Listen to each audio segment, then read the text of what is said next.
Bem-vindos, estamos hoje com o João Coutinho Figueiredo, da Iniciativa Liberal, e vamos ter a nossa quinta entrevista, nesta que é um momento para dar a informar aquilo que são as propostas dos partidos para as legislativas de 2024. Acompanha-nos ao longo dos próximos minutos no Spotify ou então no YouTube.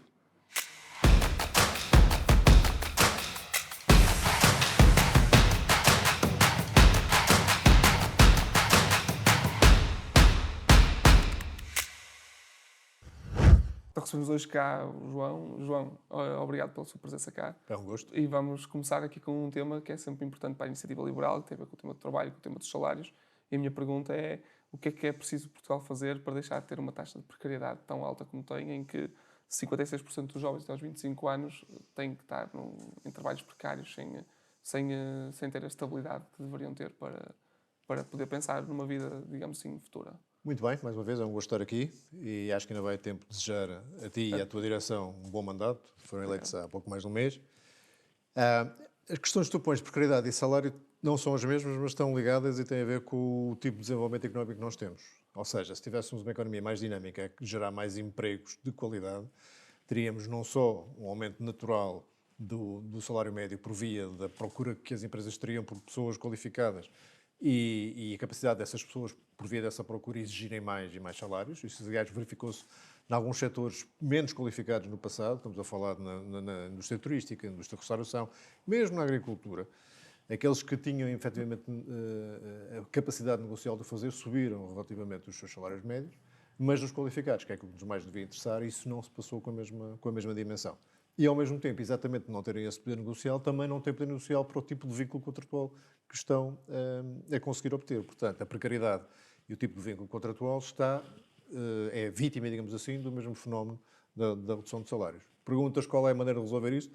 Não é por decreto, certamente. Não é em campanhas eleitorais dizer vamos subir o salário médio ou vamos... Não há nenhum governo, nenhum Até porque partido... o salário médio não se sobe por decreto. Nenhum dos salários sobe por decreto, com exceção do salário mínimo e do salário da função pública. Mas esses não podem desacompanhar o resto. Uma economia que tenha o salário mínimo muito perto do salário médio é óbvio que está a fazer alguma coisa errada. Não é? Ao mesmo tempo, uma economia que decreta um salário mínimo para a função pública que seja demasiado diferente que aquilo que se está a passar fora da função pública também não é sustentável. Portanto, o problema é sempre o mesmo, escusamos de estar a fingir que ele não existe, que é o nosso modelo económico, o nosso sistema de estímulos à volta da atividade económica não está a produzir emprego de qualidade.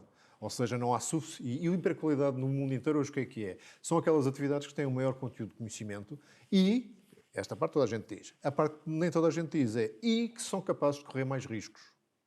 É? São atividades que têm uma taxa de mortalidade maior, um ambiente competitivo maior.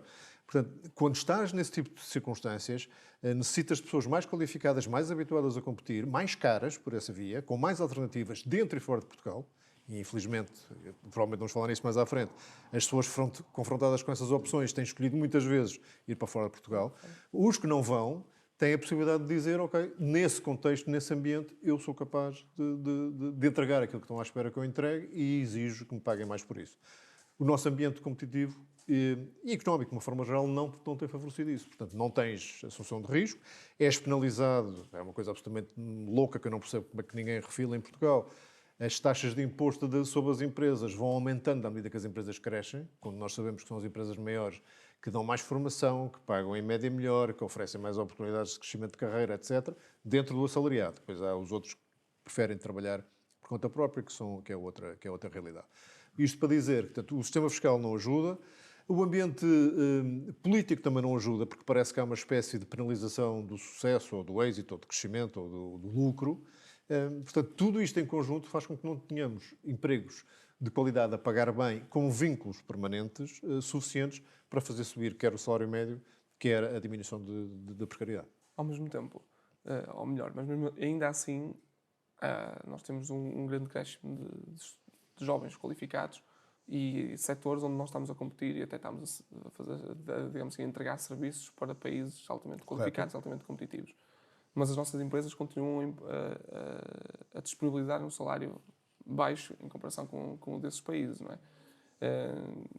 Eu já fui empresário, muitas vezes na minha vida, e mesmo quando era assalariado tinha responsabilidades de recrutamento também, e devo dizer que nunca, alguém que quer verdadeiramente fazer funcionar um projeto, nunca poupa em salários de pessoas-chave. Nunca. porque sabe que isso determina a viabilidade ou inviabilidade do projeto, o sucesso ou insucesso da empresa.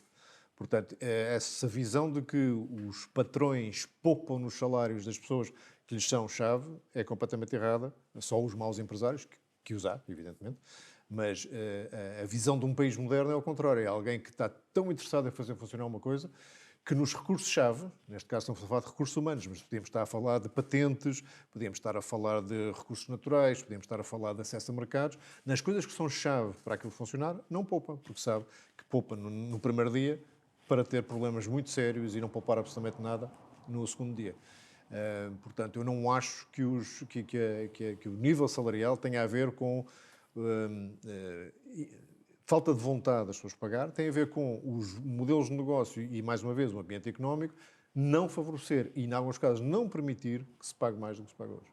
Até porque este é um tema que a Iniciativa Liberal tem muito em cima da mesa, que é a questão da fiscalidade. Olhando para aquilo que é o salário médio, o caminho para conseguir aumentar o salário médio em Portugal, até porque aquilo que falámos agora é por via da fiscalidade, ou seja, vocês acham... Esse é o mais rápido, é o mais imediato, mas o mais estrutural é aquilo que eu dizia há bocadinho, é conseguir que haja um ambiente económico. Vamos dar um passo atrás só para as pessoas que nos estão a ouvir perceberem bem. Neste mundo que toda a gente diz, e com razão, que muda muito depressa, só há uma maneira de tu acertares, é tentares muitas vezes. E não é só tu tentares muitas vezes, é muita gente estar a tentar muitas vezes. Milhares de vezes. E dentro desses milhares de vezes vai haver 5, 10, 20 tentativas que vão funcionar em milhares de tentativas. Não tem mal. É assim, é suposto, é difícil. E, portanto, só um ambiente muito criativo, muito livre, é que permite que haja tantas tentativas. E depois uma cultura que não penaliza o erro, que não estigmatiza as pessoas que falharam, etc. Mas isso, se calhar, vamos falar mais à frente. O sistema económico tem que permitir isto, ok? E, portanto,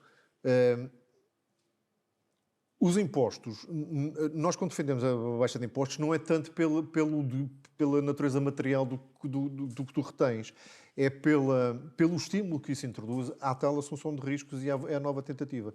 Se ficares com mais daquilo que te vem de teres arriscado e de ter tentado, tens um estímulo adicional. As pessoas, com um exemplo muito simples, as pessoas percebem logo porque é que há tantos milhares de pessoas a tentar a sua sorte, neste caso nos empregos por conta própria, em Silicon Valley. Porque é um meio muito competitivo e que Continua? E que tem... Porque há 5 por ano, não sei, nunca contei, mas são poucos, e a percentagem deve ser desta hora. E que sucesso é que tem? Que dimensão de sucesso? Dezenas de milhões de dólares. Dezenas de milhões de dólares. Portanto, basta haver uma hipótese ali de ter um pote de ouro. Também tem ali, digamos assim, quase um caldeirão de criatividade e de partilha de experiências. É dos fatores mais importantes. E de financiadores, e de network. É que depois gera-se um chamado ecossistema, uma espécie de cluster. Mas a ideia inicial é que tu tens que ter um motivador. E isto é um bocadinho ilusório, porque só chegam àqueles potes de ouro os tais 5 em 1000. Mas os que ficam no meio, depois os outros 50 em 1000 e os outros 500 em 1000, também não saem propriamente mal da história. Especialmente não saem suficientemente mal para depois voltarem a tentar. Voltamos à tentativa, erro, uma sociedade dinâmica que está sempre a tentar. Uma história pessoal aqui. Eu já estive em Silicon Valley a tentar financiar algumas coisas e uma das primeiras perguntas que fizeram num financiador foi: então, já foste à falência? E eu, com um certo orgulho, dizia: não, nunca fui. É pena. A resposta do financiador foi: é pena. Ou seja, quem tivesse falhado e voltado a tentar, para ele tinha aprendido alguma coisa, tinha provado resiliência, que era um ponto positivo. Isto é só uma diferença cultural, só para as pessoas verem. Isto tinha a propósito de uma pergunta mais interessante que fizeste, eu me esqueci completamente. E que era a nível do... Então, mas fomos lá um bocado, tem a ver com a questão da fiscalidade e a questão do... Portanto, o imposto não é tanto uma questão só material, embora isso depois para a capacidade de investimento e reinvestimento também ajude, é dar este estímulo. E aproveito para esclarecer que a Iniciativa Liberal fala muito de impostos, mas não é só na sua redução, é também na sua simplificação. A simplicidade fiscal é tão importante como a desoneração fiscal. Porque... É um dos grandes problemas do país, aliás. A maior parte das pessoas que estão a olhar na Câmara provavelmente não sabe ou terá dificuldades em entender todo o mapa fiscal português. Olha, eu agora estou a dar motivos políticos, umas aulas mais ou menos de propaganda, mas de literacia financeira. Comecei a corrigir para falar a jovens que ainda estão no ensino superior ou pouco depois disso. e cheguei à conclusão que eu não sabia nada de algumas coisas que achava que sabia, ou porque mudou, ou porque não era aquilo era assim, e a complicação é de facto horrível. O E a Banco, o instabilidade Banco também Mundial prejudica. publica, volta e meio, uns relatórios sobre o custo de cumprir as obrigações fiscais, custo quer financeiro, quer de horas, e Portugal está consistentemente nos últimos lugares. É absolutamente inacreditável. Trocando aqui um bocadinho do tema, o tema da habitação, que é um tema muito quente para os jovens, até porque a maior parte dos custos que os jovens têm em Portugal, quando decidem ficar ou decidem permanecer em Portugal, tem a ver com a habitação, principalmente quando saem de casa dos pais. Este, como grande parte do salário, é obrigatório nestas eleições, ou tem sido obrigatório nestas eleições, debater Transformou-se este num tema. tema central da agenda. E por isso a minha pergunta é uma pergunta bastante aberta naquilo que quero ouvir de resposta, ou queremos ouvir como informação, que é a curto, médio e longo prazo, quais são as respostas que a iniciativa liberal... Vamos primeiro separar aquilo que é prioritárias. a parte mais estrutural do problema, que transcende até a realidade portuguesa. O custo da habitação é um problema em vários países, muitos países da Europa e até fora da Europa. Mas em Portugal com maior incidência, que é uma coisa ainda... É, ou pelo menos porque- proporcionalmente com maior incidência. Portanto, voltamos à primeira pergunta, ganha-se mal. Isso, O sim, custo da isso habitação é não é muito mais barato, em alguns casos até equivalente a de outros países, e ganha-se muito pior. Portanto, o problema torna-se ainda mais grave. E ao longo dos anos piorou porque deixámos de ter uma indústria de construção civil saudável e pujante. Em Portugal chegavam-se a construir 110 mil casas por ano, não há muitos anos atrás, há 10 ou 15 anos atrás, e o ano passado construíram-se pouco mais de 20 mil. Portanto, falo um quinto. E aqui não há milagres. Se tens menos construção, tens, obviamente, uma subida de preço. Tens depois alguns aspectos sociológicos que eu não vou discutir, vou só mencionar, para não ficarem as pessoas só com a ideia que isto tem a ver com os ricos que vêm comprar casas ou alojamento local, que é uma percentagem mínima das transações. Outro dado interessante, 20 e tal mil casas construídas, mas o número de transações de habitações em Portugal por ano continua na casa dos 160 mil por ano. Portanto, a maior parte das casas que transacionam são casas já existentes, não é? Portanto, o mercado de transações continua relativamente saudável e não chega a 10% o volume dessas transações que têm a ver com estrangeiros ou com utilização de habitação para outros fins. Portanto, primeiro problema é o tal mais estrutural dos salários, já falámos e não tem uma solução rápida. Segundo problema, o da oferta de habitação, e aí sim pode estimular. Pode estimular de várias maneiras. Pode estimular na simplificação dos licenciamentos, sobretudo na parte da disponibilização de solos. A lei de solos, de há 10 anos atrás, transformou a maior parte dos terrenos edificáveis em coisas praticamente não edificáveis, portanto, disponibilização de terrenos. Simplificação dos processos administrativos de licenciamento. A duração média de um processo de licenciamento numa cidade média, portanto, acima de 70 mil habitantes, deve andar nos 3 anos, é absolutamente inadmissível. Portanto, acelerar, tornar mais claro também todo o ordenamento jurídico à volta disso. Nós temos no programa a proposta de concentrar toda a legislação, são cerca de 2 mil diplomas, ouviste bem, 2 mil diplomas que têm a ver com a construção, direta ou indiretamente, concentrá-los num código da edificação ou da construção e noutro código de arrendamento, aí não são tantos diplomas, mas também está bastante disperso, para tornar claro, mais uma vez, a clareza e a simplicidade têm valor económico. E depois, toda uma série de desagravamentos fiscais, típico nosso, não é? Nas transações para a primeira habitação, de IMT, reduções de IMI ao mínimo, deixando, enfim, aquela latitude para as autarquias que ainda hoje as fixam continuar, de imposto de selo na parte que tem imposto de selo e que em muitos casos é dupla tributação, de IVA dos materiais de construção, não faz sentido estar com uma crise de habitação, que é evidentemente de primeira necessidade, e estar a taxá-la como um bem de luxo. E, portanto, essas medidas conseguem aumentar o início da oferta. Mesmo assim, as construções vão sempre demorar 2, 3 anos. Portanto, tens um problema. E nós admitimos que, como aliás na maior parte das nossas políticas sociais, de que enquanto a solução estrutural não está a produzir resultados, possas apoiar as pessoas que precisam. E aqui as pessoas são dois tipos. As pessoas que não têm, de facto, recursos, os claramente mais desfavorecidos, e as pessoas que são importantes para o futuro do país, que tenham habitação imediato, do género estudantes deslocados.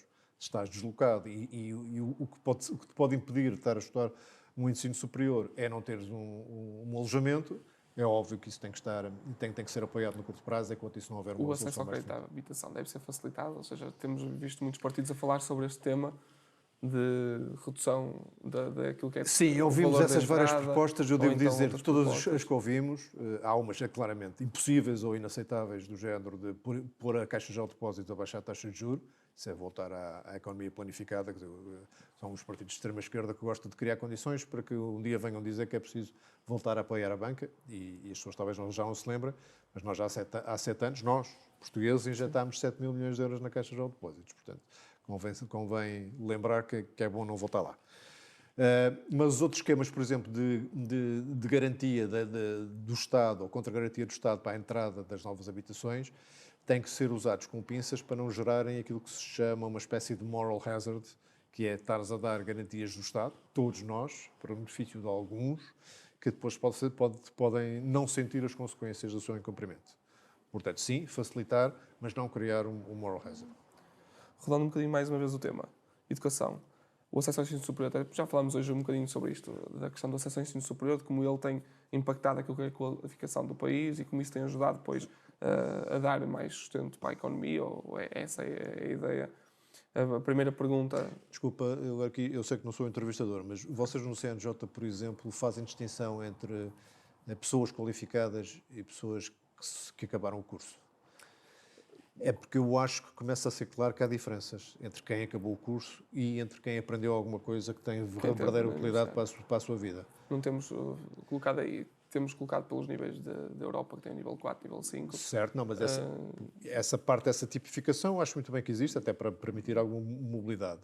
Eu acho é que devia haver muito maior informação, e os jovens, quando escolhem o seu ensino superior, deviam ter muito mais informação sobre os níveis de empregabilidade de cada curso, dos salários médios à saída de cada curso e das perspectivas de carreira discutidas de uma maneira inteligente à entrada de cada curso. Então está-se a escolher o quê? Mas com os jovens qualificados nós estamos a falar, só para meter aqui, não é obrigatoriamente ensino universitário, politécnico, pode ser uma formação profissional, digamos assim, avançada, que acontece depois. Ou seja, estamos a falar aqui de pessoas que passam à área profissional, têm as qualificações ou têm acrescento às qualificações daquilo. Para que não seja mal entendido, eu atribuo imenso valor ao ensino, vou-lhe chamar superior, incluindo a parte profissional depois do obrigatório. Acho que se aprende sempre alguma coisa, mas as pessoas que tomam decisões na vida têm sempre trade-offs. Eu vou passar 3 anos, ou às vezes 5 anos, a fazer alguma coisa, nesse caso a estudar, em vez de fazer outra coisa. E quando nós tínhamos há cerca de 11 anos, em 2011, tínhamos um diferencial entre quem era licenciado e quem não era, de salário médio de 50%. Hoje essa diferença reduziu-se para 18% relativamente aos licenciados. Portanto, as pessoas estão a investir o mesmo tempo, não tendo o mesmo retorno, digamos assim. Isto em médias. E em alguns casos foi mesmo o salário dos licenciados que baixou, Exatamente, é mais problemático. Exatamente. O gap reduziu-se por ter baixado os licenciados. É verdade que isto é mais grave em algumas licenciaturas do que noutras, mas o efeito geral devia obrigar-nos a pensar se não estamos a empurrar a juventude para uma espécie de voltar ao tempo de o que é importante é ter canudo, independentemente do que se faz com esse canudo e do real valor e interesse e empregabilidade dessa qualificação. E então, até com esta conversa, ainda ajuda mais esta pergunta, esta contextualização da pergunta, que é importante continuarmos a ter esta facilidade ou esta promoção do acesso ao ensino superior, sim ou não, e depois com isso, quais as estratégias que podemos fazer para isto? Eu respondo sim, mas gostava de responder sim com mais entusiasmo do que estou a fazer. Até porque eu não consigo desligar a resposta do ensino superior da resposta ao ensino obrigatório e até, num certo sentido, já refrescando um bocadinho, do pré-escolar. Portanto, a socialização e a aprendizagem, e os hábitos de aprendizagem, começam, se calhar, antes dos 6 anos, onde começa a nossa escolaridade obrigatória. Portanto, as soluções para o pré-escolar e as creches e o pré-escolar são umas, acho que estão a caminho de resolver, não é bem como o PS diz, nem quer fazer, é preciso mais alguma coisa, mas essas são as mais fáceis de resolver, até porque não tem uma componente didática tão complicada. No secundário já tenho várias dúvidas sobre se aquilo que estamos a ensinar é aquilo que devíamos estar a ensinar. Há várias instituições, uma delas a OMS, que se ocupa também das partes educativas e que tem um conjunto de competências que se deviam estar a ensinar no ensino obrigatório. E Portugal está relativamente bem daquelas que são mais hard, eu diria do hemisfério esquerdo do cérebro, aquelas que são mais soft, relacionamento interpessoal, criatividade, etc., pensamento crítico. Estamos a formar mal a nossa juventude, pelo menos dos exemplos que nos chegam. O que depois faz com que as pessoas que entram no ensino superior, e aqui já vou diretamente à tua pergunta, devíamos estar a empurrar tanto ou não, uma das vantagens de ensinar pensamento crítico, criativo e mais autónomo aos jovens até aos 18 anos dentro do ensino obrigatório é que lhes torna mais óbvia a escolha o que é que devem fazer a seguir. E não vão para o ensino superior só porque os pais também foram, ou porque é suposto, ou é bem visto pela sociedade. Vão porque se conhecem a si próprio melhor, conseguiram olhar para o mundo à sua volta e para o desenvolvimento da sociedade e para os seus interesses melhor e conseguem dizer: a mim interessa-me fazer isto, ou interessa-me fazer 1, 2 ou 3 anos de gap antes de decidir se vou fazer uma formação complementar. Estamos demasiado formatados, demasiado fábrica de salsichas na educação para ter a certeza que estamos, e voltando há bocado àquela provocação, se estamos de facto a qualificar pessoas ou se estamos só a dar diplomas, que são coisas bastante diferentes.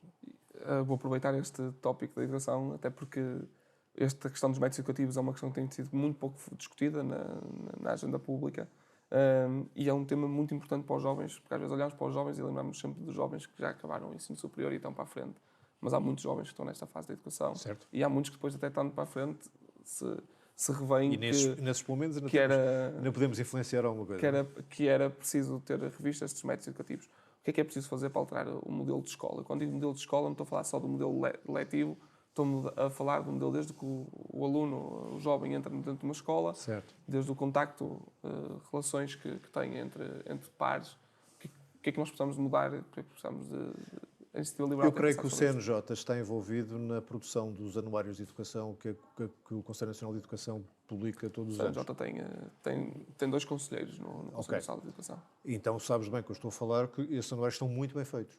Quer do ponto de vista da descrição do que está a acontecer. O CNJ defende que devia ter um anuário igual a esse.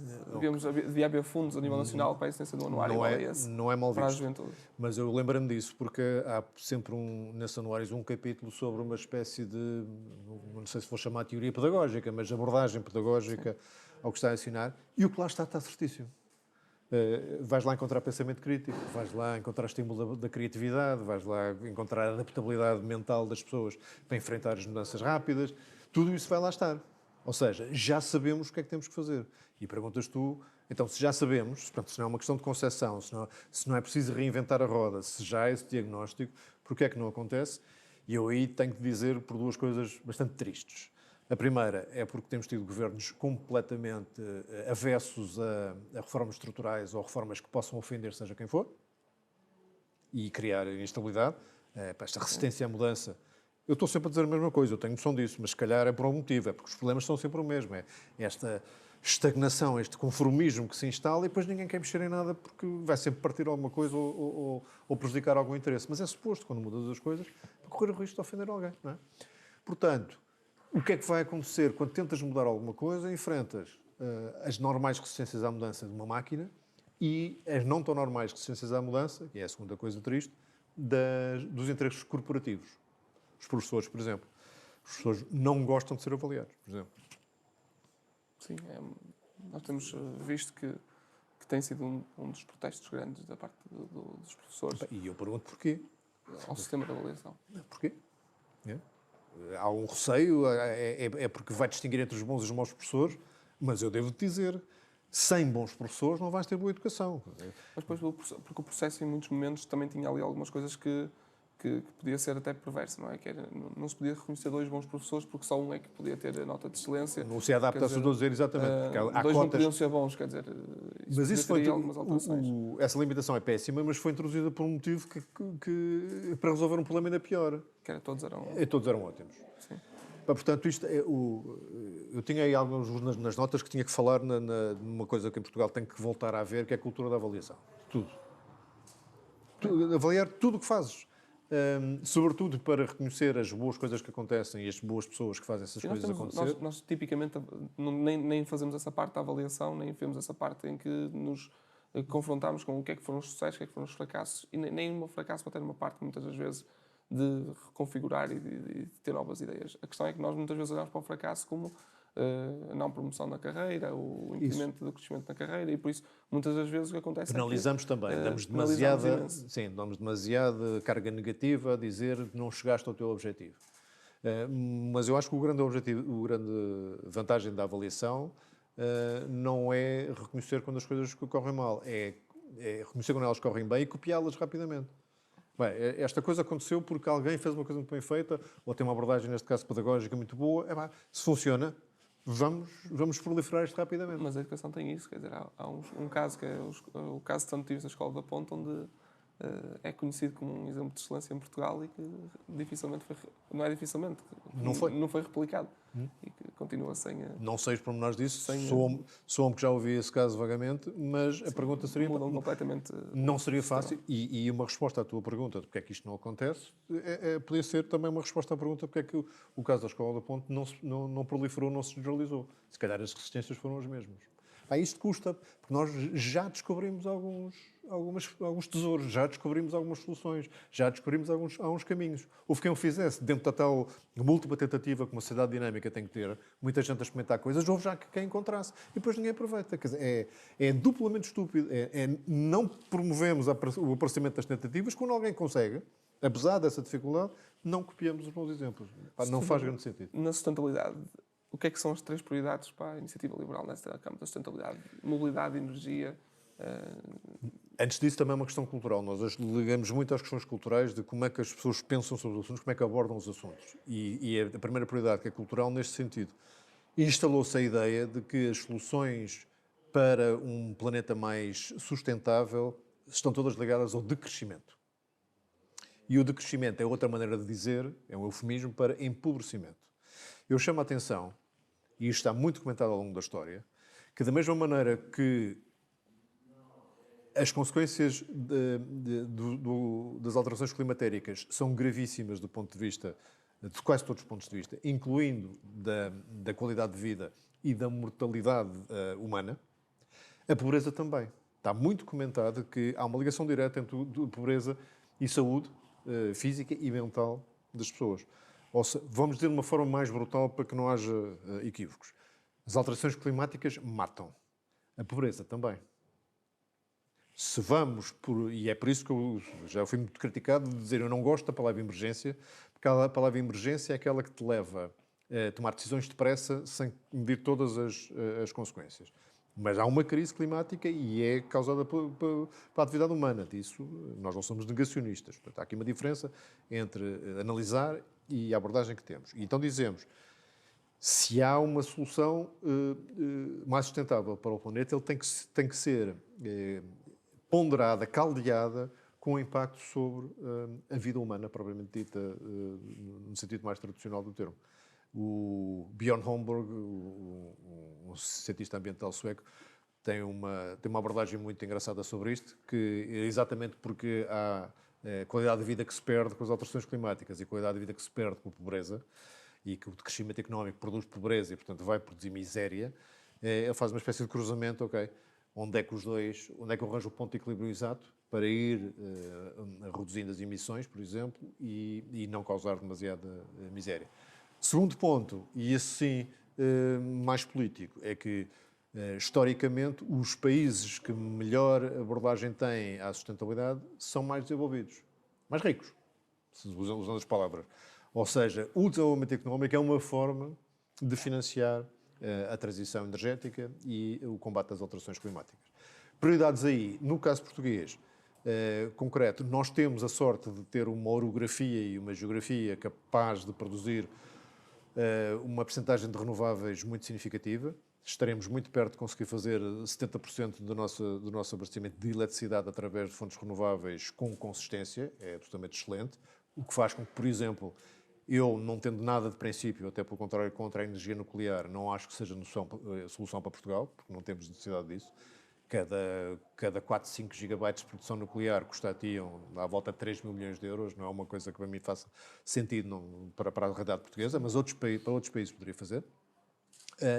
Portanto, a energia é uma das questões, continuando a manter o nível de desenvolvimento das renováveis que temos tido. Segundo tema, e muito importante, a da água, porque é um fator de desertificação e é um fator de bem-estar das populações e da economia que não podemos ignorar.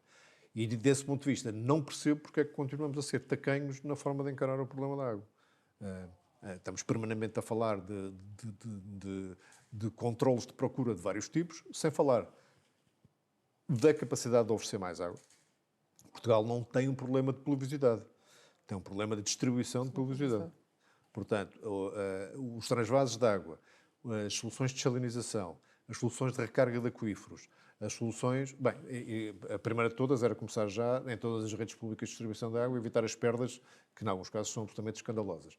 Portanto, água... Principalmente em zonas, digamos assim, abaixo do Tejo, onde sabemos que o problema é ainda mais grave e tem ainda mais... A distribuição é grave em quase todo o lado. Onde ela é especialmente mais grave é nas instalações antigas. É mais grave no sentido de... faz mais falta. Faz mais falta. Faz mais falta. Sim, não há zonas. Eu lembro-me de ter visitado Lá para cima, a zona de rega do Mira, que é portanto, ali na zona do Mira, no rio Mira, onde contam os litros de água que usam quer para consumo humano, quer para a agricultura, e depois vais ver os sistemas de distribuição.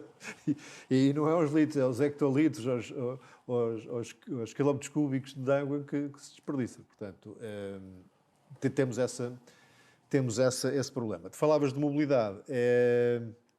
Acho que o principal avanço que temos que dar em termos de mobilidade é nos transportes de mercadorias e nos transportes de longa distância, e ferrovia é a solução que está a faltar a Portugal. Parou durante muito tempo a construção e a expansão de ferrovia em Portugal. Continuamos a ser um país da Europa que tem menos ligações entre capitais de distrito. Há capitais de distrito que continuam sem ligação ferroviária, que é uma coisa que não faz sentido nenhum, e que é um fator não só de poluição, mas também de descoesão, digamos assim, de desagregação territorial que Portugal de afastamento entre o território. Nem mais. Sobre a inclusão, até era um tópico que é sempre importante para nós, até com isto da coesão territorial. Outros dos temas que também têm sido surgido, ou têm vindo a surgir muito nestes momentos, tem a ver com a questão da desigualdade de género e a questão da comunidade LGBTI, que também continua a ter aqui muitas das vezes fatores de grande discriminação em Portugal. Que caminho é preciso fazer para, até acreditando que isto é uma questão até que também tem aqui um facto muito cultural, que caminho é preciso fazer para... Acho que tens razão, é sobretudo cultural. A Iniciativa Liberal tem sobre isso uma posição claríssima desde que apareceu na cena política, não só por questão de princípio de não ter tolerância para qualquer tipo de discriminação, mas porque achamos que a questão em Portugal já não é legislativa. Tudo o que prevê igualdade na lei está previsto. É uma questão de prática e de discussão e de, como tu dizias, de cultura, de não discriminação das minorias por via da orientação sexual ou racial ou o que seja, ou de género. E desse ponto de vista, há bocado estávamos a falar das creches e daquilo que se pode fazer com as creches gratuitas, porque é hoje evidente que o principal momento ou ocasião de separação em termos de progressão de carreira entre homens e mulheres é a altura da escolha de maternidade, que recai desproporcionalmente sobre as mulheres, quer durante a gravidez, quer depois nos primeiros anos de vida da criança, e isso é um fator que deves minimizar. Há partes que não consegues evitar, só as mulheres é que podem estar grávidas. E mesmo a questão do acesso a creches e a sistema educativo potencia que haja um ambiente, quer dizer, nós queremos acreditar que a nossa escola tem esse pensamento de desenvolvimento para esse ambiente mais de aceitação tolerância, e para a tolerância. Exatamente. Que às vezes sabemos que é uma coisa que eu nunca acreditei que deva ser doutrinada. Agora tens uma cadeira para ser tolerante. Não, deves viver a tolerância em cada uma das tuas disciplinas, ou ocupações ou atividades na escola, incluindo nos recreios e nos tempos livres. Não é? Se viveres tolerância, não precisas de ensinar. Basta observá-lo e interiorizá-lo. É assim que os valores mais cívicos se enraizam. Não é com sermões a dizer tens que ser assim. Isso às vezes até é contraproducente.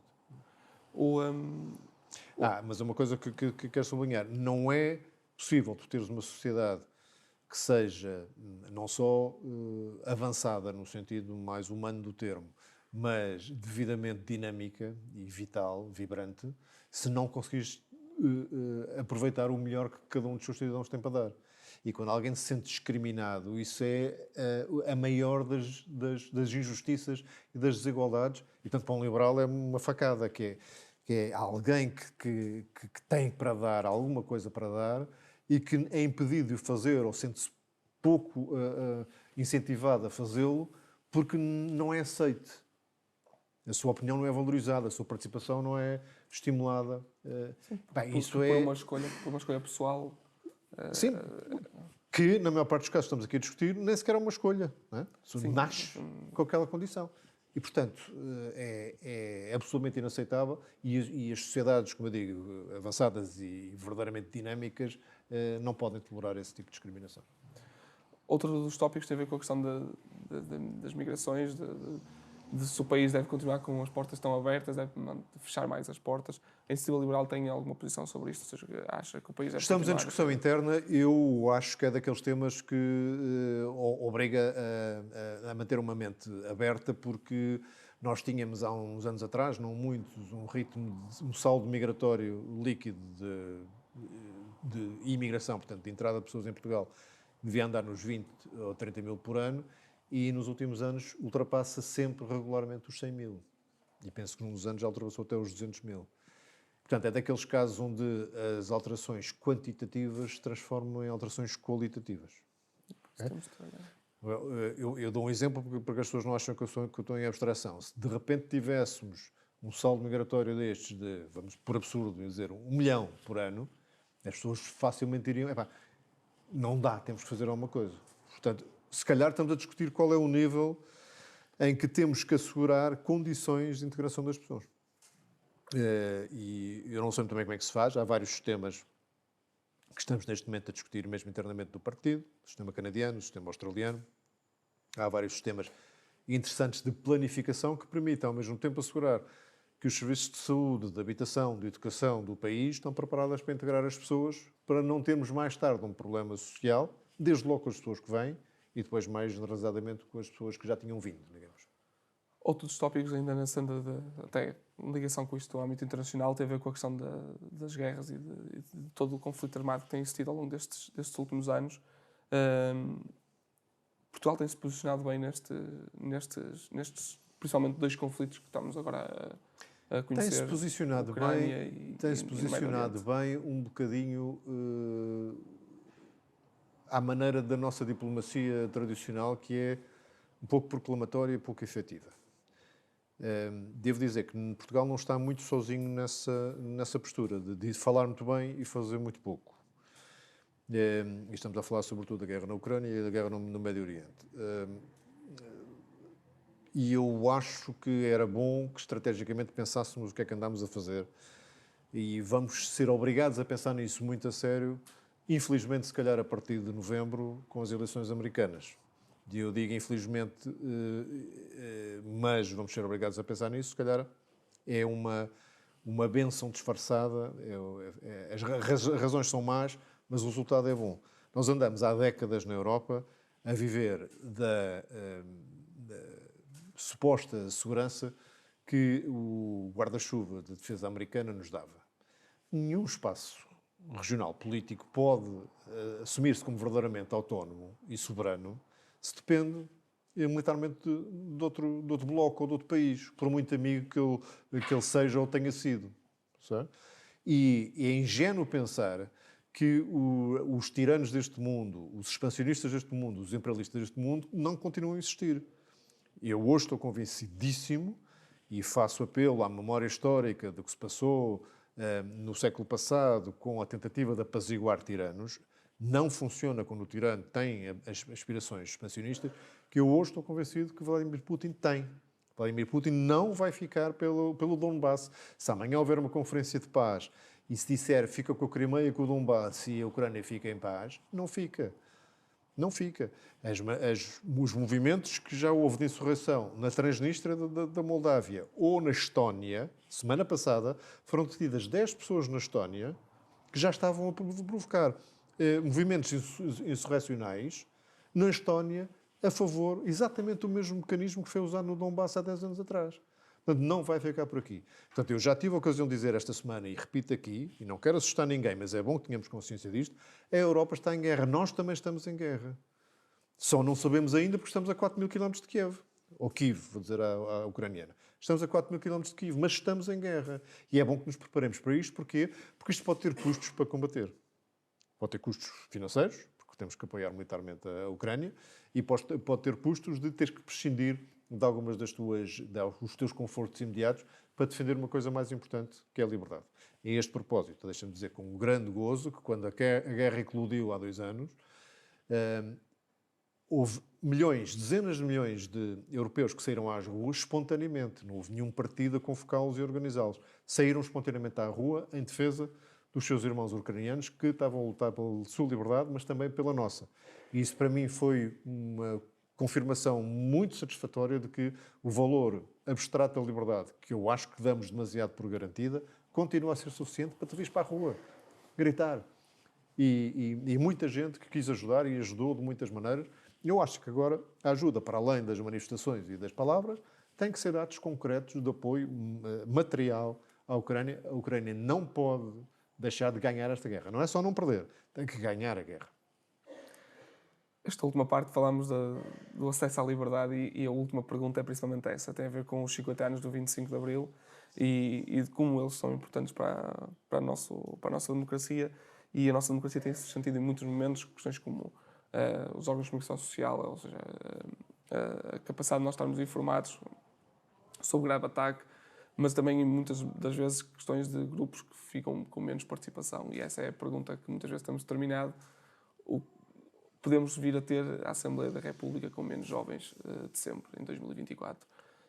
Os jovens continuam a cada vez menos, quer dizer, há ali algumas alterações, mas cada vez menos a ter uma menor participação na esfera da decisão, no hemiciclo da Assembleia da República. Sim, o que é possível fazer? Tu deste-me essa informação antes de ligarmos as câmaras, eu não tinha muito essa noção. E apetece-me dizer o seguinte, eu não sou nada adepto desta noção de que só os jovens é que conseguem defender os jovens, só os deputados dos distritos mais rurais é que conseguem defender a agricultura, só os deputados que têm uma formação científica que conseguem entender os problemas dos investigadores. Não acho nada disso. Aliás, se vamos por essa via, entramos numa lógica cada vez mais corporativa da representação política. Nós já tivemos Câmara Corporativa, eu não quero lá voltar. Portanto, o que é importante é elegermos pessoas, neste caso não estamos a falar da Assembleia da República, mas podemos em geral, olha, aqui na CNJ, eleger responsáveis. Tu tens uma componente política, és eleito para defender uns determinados interesses, portanto, nesse sentido és um representante político. Pessoas que sejam capazes, independentemente do seu trajeto e da sua experiência pessoal, alargar os horizontes e defender uma comunidade. Quem está na Assembleia da República, a comunidade é o país todo.